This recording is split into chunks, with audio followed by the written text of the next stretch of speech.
Good morning student, welcome to the TSN school. आज हम पढ़ेंगे आपकी पाठ्य पुस्तक बसंत भाग 2 का पाठ 2 जो कि एक कहानी है। इस कहानी के लेखक हैं शिव प्रसाद सिंह जी। पाठ पढ़ने से पहले हम लेखक परिचय जानेंगे। डॉक्टर शिव प्रसाद सिंह का जन्म 19 अगस्त 1928 को जलालपुर गांव बनारस उत्तर प्रदेश में हुआ और इनकी मृत्यु 28 सितंबर 2008 को हुई। इन्हें 1990 में साहित्य अकादमी पुरस्कार भी प्रदान किया गया।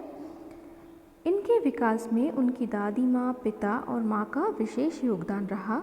दादी माँ की अक्षुण्य स्मृति अंत तक उन्हें रही और यह उसी का प्रभाव था कि उनकी पहली कहानी भी दादी माँ थी, जिससे हिंदी कहानी को नया आयाम मिला। यही वह पहली कहानी थी जिसे पहली आंचलिक कहानी होने का गौरव भी प्राप्त हुआ। आंचलिक कहानी उसे कहते हैं जिसमें स्थान विशेष के वातावरण, रहन सहन, वहाँ के लोगों की बोली के आंचलिक शब्दों का भी समावेश हो। इसी तरह इस कहानी में भी वहाँ की लोगों की बोली के शब्दों का समावेश किया गया है। अब कहानी के बारे में जानते हैं। यह एक संस्मरण है जिसमें लेखक अपनी दादी माँ से जुड़ी हुई बातें याद करते हैं, क्योंकि उन्हें अपने बड़े भाई से एक पत्र प्राप्त हुआ है जिसमें उन्होंने दादी माँ के निधन का समाचार लिखा है। तो लेखक यह पढ़कर बहुत उदास हो जाते हैं और अपनी दादी माँ को याद करते हैं। इस कहानी में कई जगह आंचलिक शब्दों का प्रयोग हुआ है, तो उसमें हिंदी महीनों का भी नाम आते हैं। अब जानते हैं कौन कौन से हिंदी महीनों का नाम इसमें आया है और उन महीनों के नाम क्या है। हिंदू कैलेंडर के अनुसार 12 महीने हैं जो कि मार्च से शुरू होते हैं, जिसमें पहला महीना होता है चैत्र का, जिसे चैत के नाम से जानते हैं और इसका समय होता है मार्च और अप्रैल के बीच। उसके बाद आता है वैशाख, जिसे बैसाख के नाम से जाना जाता है गांव में, और अप्रैल और मई के बीच में ये आता है। तीसरा महीना होता है ज्येष्ठ, जिसे हम आम बोलचाल की भाषा में जेठ भी कहते हैं, और इस महीने में बहुत ज़्यादा गर्मी होती है। ये समय होता है मई और जून का। उसके बाद आषाढ़, जो जून और जुलाई के बीच में होता है। पांचवा महीना होता है श्रावण, जिसे सावन के नाम से जानते हैं, और ये जुलाई और अगस्त का समय होता है। और आपने देखा होगा कि इस समय बारिश होती है। भाद्रपद या भादो, जो अगस्त और सितंबर के बीच में आता है।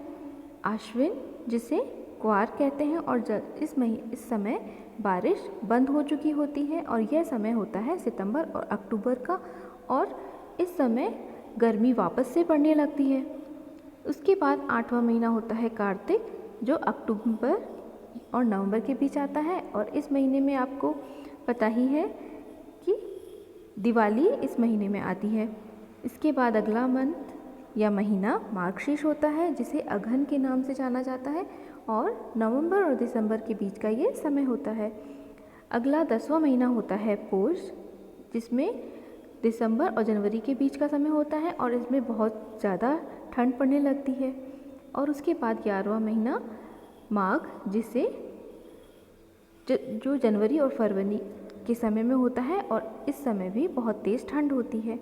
अगला महीना 12वां महीना होता है फाल्गुन का, जिसे फागुन के नाम से जानते हैं, और यह महीना होता है फरवरी और मार्च के समय का।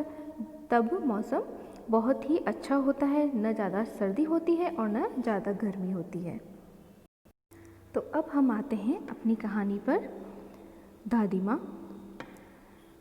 कमज़ोरी ही है अपनी, पर सच तो यह है कि ज़रा सी कठिनाई पड़ते, बीसों गर्मी, बरसात और वसंत देखने के बाद भी मेरा मन सदा नहीं तो प्रायः अनमना सा हो जाता है।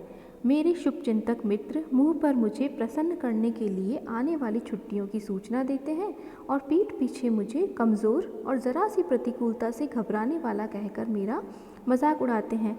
मैं सोचता हूँ, अच्छा, अब कभी उन बातों को न सोचूंगा। ठीक है, जाने दो, सोचने से क्या ही होता है। पर बरबस ही मेरी आंखों के सामने शरद की शीत किरणों के समान स्वच्छ, शीतल, किसी की धुंधली छाया नाच उठती है। लेखक यहाँ अपने बारे में बताते हुए कहते हैं कि यह कमज़ोरी ही है अपने मन की कि जो ज़रा सी कठिनाई होने पर भी, भले ही कई गर्मियाँ, कई बरसात, कई वसंत देखने के बाद भी इतनी परिपक्वता आ गई है, लेकिन फिर भी कभी कभी, हमेशा नहीं, प्राय का मतलब होता है अक्सर, मेरा मन अनमना यानी कि उदास हो जाता है।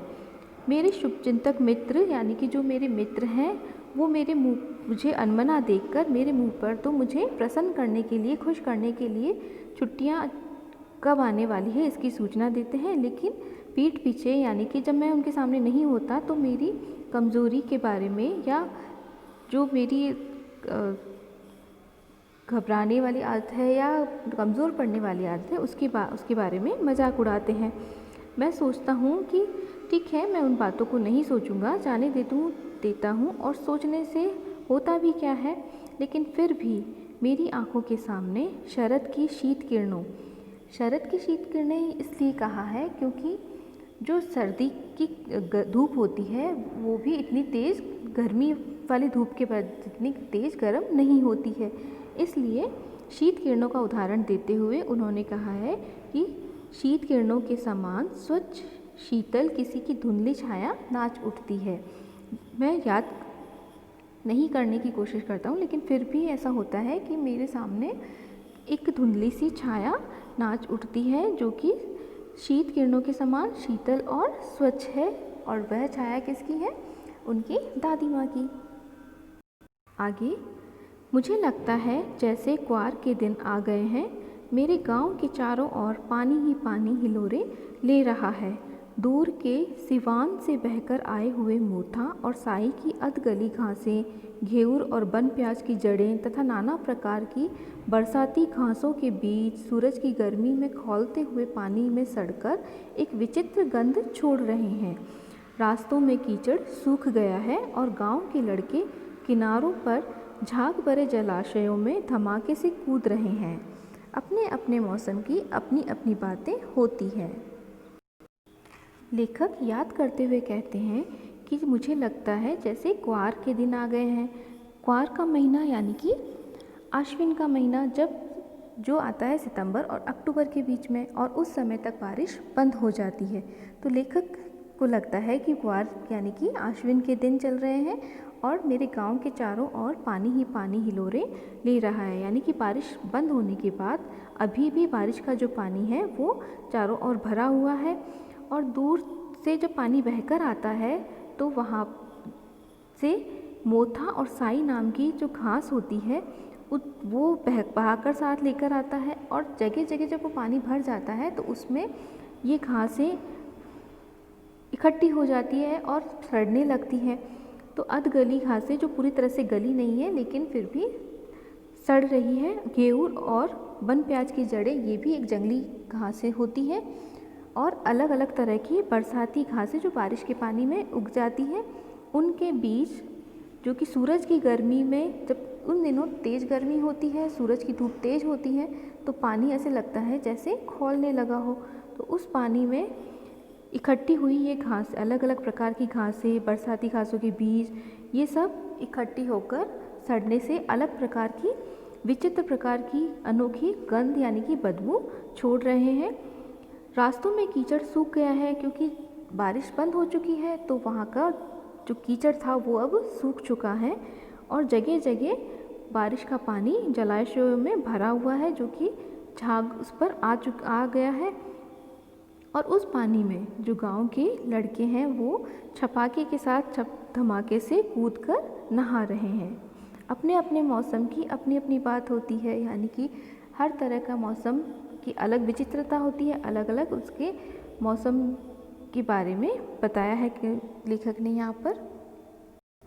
अब आगे, आषाढ़ में आम और जामुन न मिले चिंता नहीं, अगहन में चिवड़ा और गुड़ न मिले दुख नहीं, चैत के दिनों में लाई के साथ गुड़ की पट्टी न मिले अफसोस नहीं, पर क्वार के दिनों में इस गंधपूर्ण झाग भरे जल में कूदना न हो तो बड़ा बुरा मालूम होता है। मैं भीतर हुड़क रहा था, 2-1 दिन ही तो कूद सका था, नहा धोकर बीमार हो गया। हल्की बीमारी न जाने क्यों मुझे बहुत अच्छी लगती है।